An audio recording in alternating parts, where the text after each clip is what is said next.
Et il n'y aura pas que la brinque chez Léon cet été à la Maison Losso, il y aura aussi 2 superbes expositions sur le thème de la Palestine, dont l'une qui s'appelle Le choix de la vie. Et c'est Véronique Vercheval qui nous propose ces magnifiques photos en noir et blanc, dont cette première tout à fait emblématique, hein, Véronique. D'abord, c'est une des premières que j'ai faites, c'était en 2002. Et c'est une photo qui est faite à Gaza, dans le camp de réfugiés de Rafah. Et donc on voit toutes les traces de balles au-dessus de cette maison. Et en dessous, cet enfant, dans son vêtement scolaire, et qui sourit. Et qui est forte. On la sent forte. Elle sait où elle est, elle sait qui elle est. Et elle vit à Gaza. Voilà. Et c'était en 2002. La situation est pire encore maintenant. Celle-ci qui est aussi très emblématique.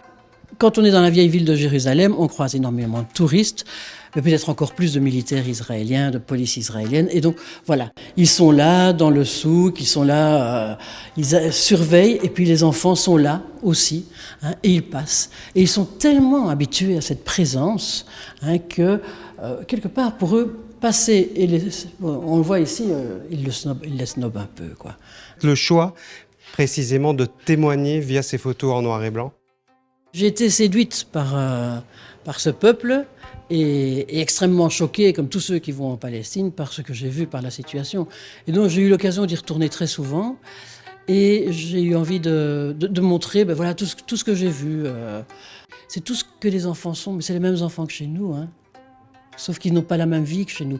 Mais tout ce qu'on voit là, c'est exactement les mêmes situations que nos enfants pourraient connaître. Et tous ces enfants, ils continuent à vivre, ils sont très très vivants, et ça deviendra des ados, et ça deviendra des adultes, et ils seront révoltés par ce qui leur arrive et ce qu'ils vivent depuis le début. Ces enfants ne peuvent pas aller voir la mer.